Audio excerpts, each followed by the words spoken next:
Hello, Captains. Welcome back to my channel. I'm your host, USS Endeavor. We have made it to the Tier 7 Russian heavy cruiser, the Riga. Now, this ship is a lot different than the other ships that you've had to deal with thus far. Yes, we had torpedoes and everything leading up to this point, but now we are at a point where it is all about the guns, and it's all about positioning, and it's all about patience. And that's what this ship really embodies. Now, the one caveat and good thing that happened just recently is that this ship recently got a buff. And as you can see on the stats from the right-hand side, for a while, again, this ship has been in the game since October of 2021, and it just recently got this buff to its main battery shell grouping, its dispersion, and its overall reload for both the stock and the upgraded blueprint. And it desperately needed it. Now, the penetration for these shells, its AP shells, are fantastic. In fact, in many cases, it's a little too good because it seemed like all you would get is overpins. And it had, I can't remember the exact figure or number. I heard it from MetaJerk a long time ago, and it kind of stuck with me that the penetration value, as far as how many millimeters that the AP shells needed to, could penetrate, was ridiculous before it could arm. It was like 50-something millimeters, which is insane. Allowing for a lot of overpins. I don't know if they adjusted that stat or not, but the point is that these shells they hold their penetration for a very long range, which makes this more of a back range support ship, which is kind of hard to play for somebody who's really aggressive. But because you lack the torpedoes, it is a backline support cruiser, which is why I feel if you're going to get the most out of this ship, it requires very good positioning and a high level of patience. Now let's get to the commander and look exactly how we've got her built. As I explained in the Talon video, I would be switching up the commander, and Ivan B. Delightful is a paid-for commander. He's not free. But he has a special ability for Russian cruisers, which helps with the overall main battery reload for his base perk. And he also has a special skill in the force slot. All the other stats you can still grab from Kuznetsov, but in the force slot is what I really wanted to focus on, and that is your cruiser main battery shell grouping and main battery dispersion is increased, further making it more accurate, where you do take a nerf to your detectability because of it, so it is easier to get spotted. And in the last slot, I chose fully packed because I like having the extra consumables, which we will go over here in a minute.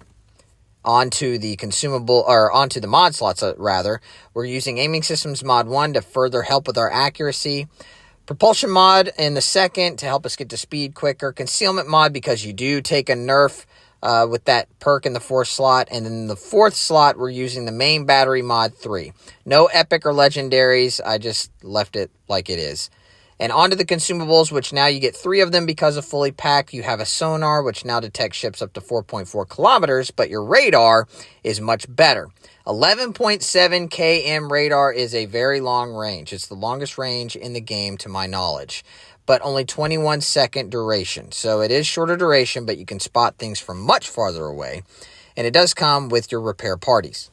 On to this survivability and the main stats of the ship. 42,000 is not, it feels low for tier 7 cruisers. It's just slightly below average. You do have a torpedo damage reduction of 19%, which is not too bad. 16 to 260 millimeters of armor, which we will get to. It's very well armored. On to the artillery. Again, you have 220 millimeter shells, so bigger than the 180s from the Talon and the Gorky. They have gone up a long range of over 19 kilometers base with a 12-second reload. 180-degree turn time is very much like a battleship.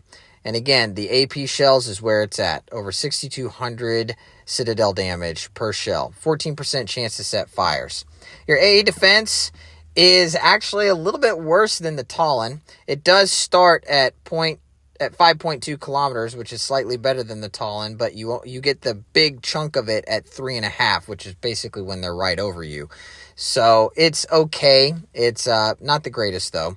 Your maneuverability stinks, but you're not going open water gunning with this thing, or at least you shouldn't. It's not where its strength lies. And with a 920 meter turning circle radius, you're not going to be able to make those turns very well.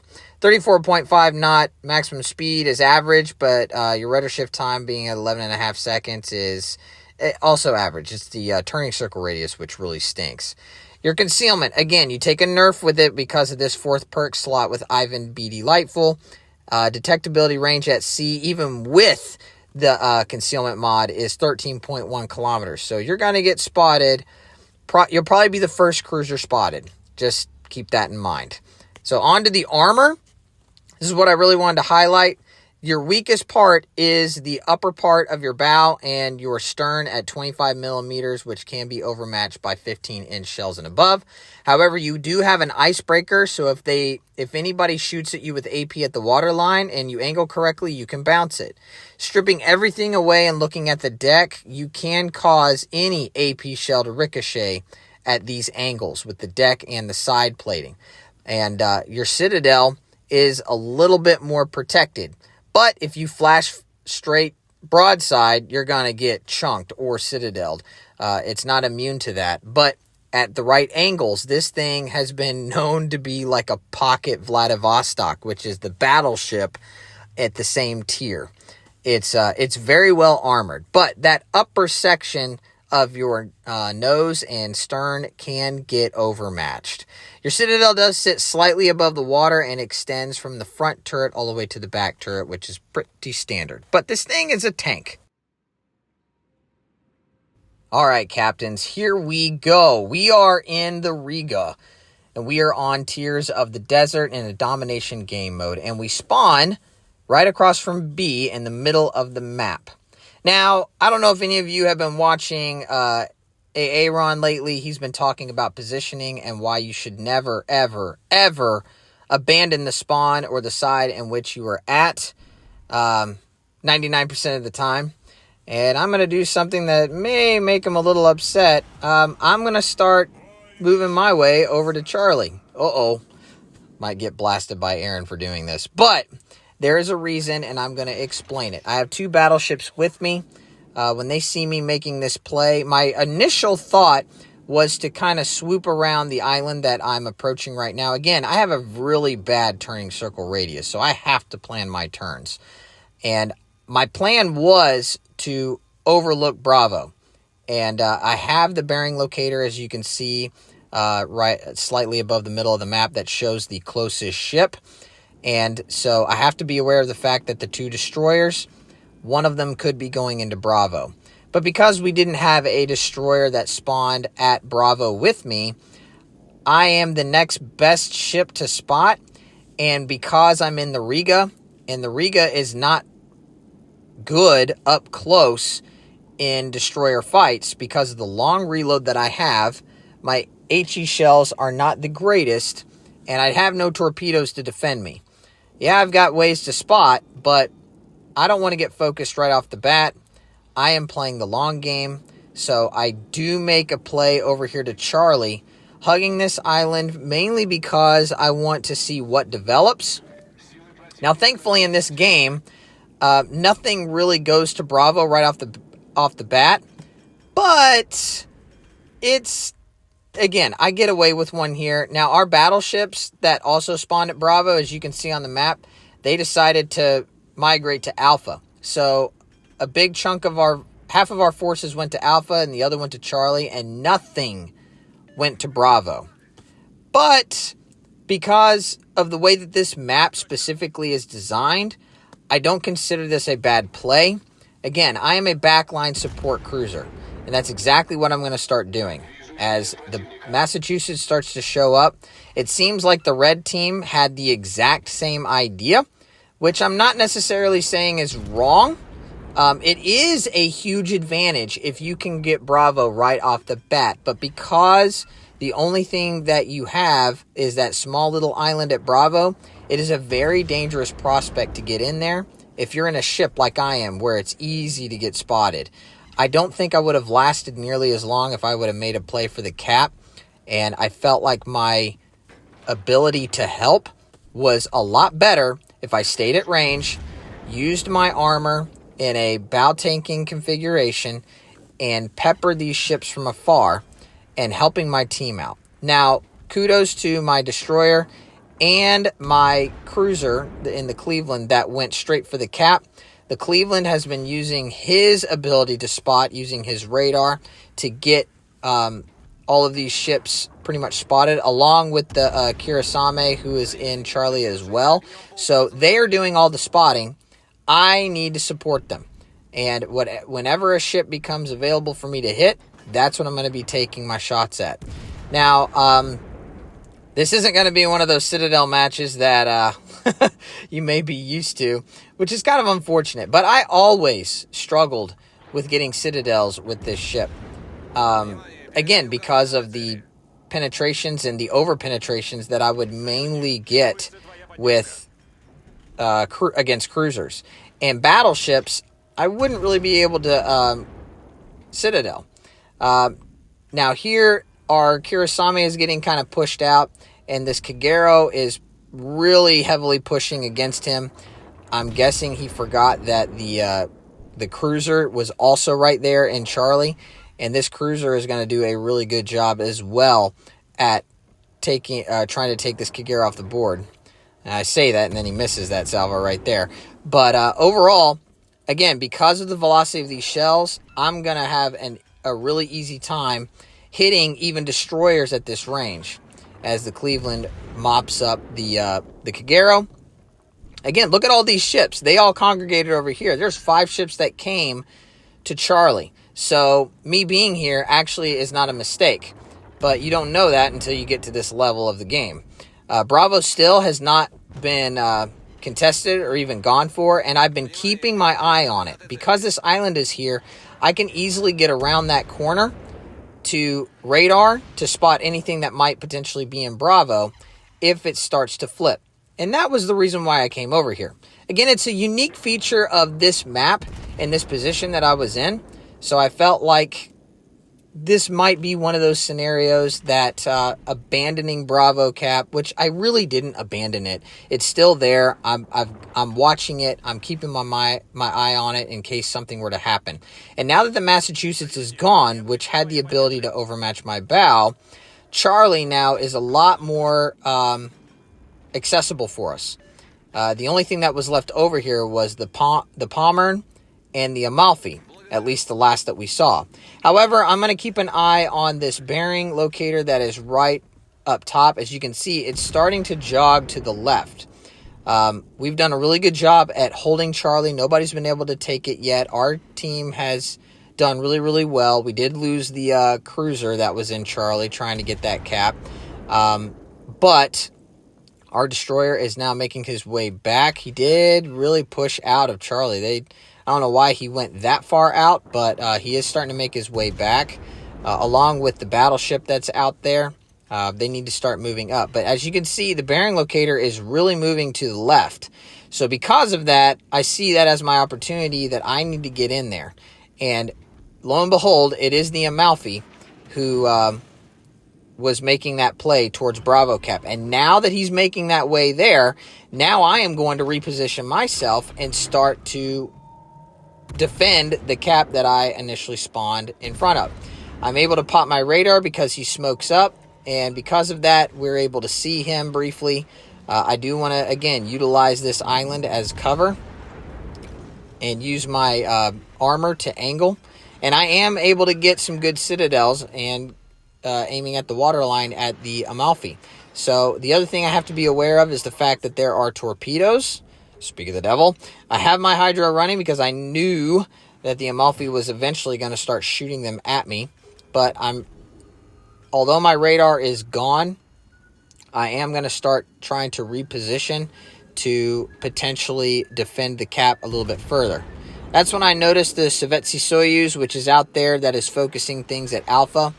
I'm very thankful for my teammates who also took Alpha and did a good job, because now we have the cap control. Here, I wasn't sure if I could get this shot off at the Amalfi with the mountain icon, but I barely leaked it over, and I'm glad I took that shot because I was awarded with a Citadel.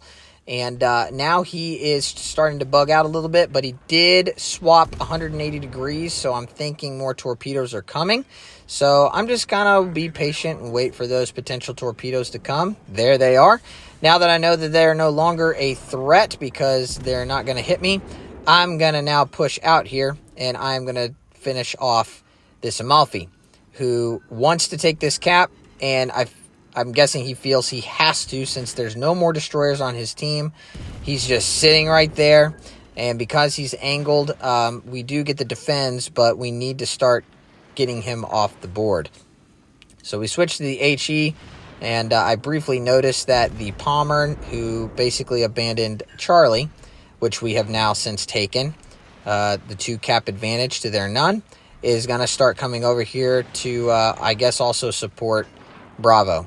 And finally, we get one final shot. He's down to nothing. We get the Pitadel, the pathetic Citadel, and he is now taken care of. Bravo is now being taken by us, by our other destroyer, which is still alive. In fact, both of our destroyers are still alive, which is a testament to their play. And so kudos to them, and very thankful for that. And at this point, it's looking like it's going to be a foregone conclusion that we win. But I also feel that I don't think we would have been able to have made the plays that we did had we rushed out into Bravo. This ship, in my opinion, really requires patient positioning play. PPP. That's weird. But anyway, I didn't mean to do that. You do need to know how to position well on this ship. You need to know the maps. You need to know where the ships spawn. You need to have good map awareness. And you need to be able to be patient in this thing, because it's not an aggressive go in, get into the cap the first thing, and then take everybody out. And you'll see that the score is reflected in that at the end of the game. It's not the most exciting game play style, in my opinion, but when it comes to winning games, you've got to be able to have that. Look at the accuracy of that shell. There are 3 shells in that little bitty grouping, which kind of shows that this thing can be pretty darn accurate, and you can hit stuff that you aim at, which is really darn impressive. And then you kind of get salvos like that. It's where it's really kind of spread apart. Welcome to WoW's Legends. But so that's kind of what I wanted to show this game. I did play a couple of games where I pushed in rather aggressively because I forgot I was in this ship and I don't have torpedoes, and I got taken out rather quickly, and that's kind of what happens. If you play this thing recklessly, you're going to get wrecked, even if you have really, really good armor. So, but that's neither here nor there, as this game is starting to kind of close up. I don't have to make this play. I don't need to push out there. I've got 2 battleships.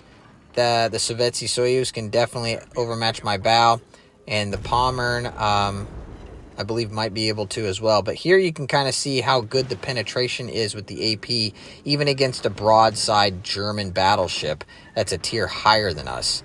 As you can see, we are getting some really good chunky damage right into the upper belt of the Pommern. And so the secondaries on this thing are also pretty good. I never really mentioned that, but they do reach out to a pretty decent range. However, I wouldn't put a lot of stock into the secondaries. That's not what this ship is meant for. It's not meant to be a secondary build, but so just keep that in mind. Now the Sovetsi Soyuz is shooting at us, but right there, the Pommern goes down, and it ends the game on us reaching 1,000 points. So like I said, Ivan be delightful at the helm on the Riga, and we amass over 3,000 base XP in a win. And all of it due, I believe, to my positioning and my patience in order to make the plays that I needed to support. And even from far ranges, even though I wasn't able to take any caps, I think we did a really good job. So again, that's a look at the Riga. Not my favorite ship, but one that got some love and a buff that really helped this ship do well. Next, we're going to take a look at the Petropavlovsk, which is a huge favorite for a lot of people, and I completely understand why. And when you see the first gameplay that I will show in it, you will see just how nasty this thing can be, along with a pretty epic blind fire soiree against a Minotaur that I think you'll find awfully hilarious. Anyway, Captains, that's going to do it for me on this video. Thank you so very much for watching. You guys have a wonderful rest of your day, and I will see you in the next video. This is the USS Endeavor signing off.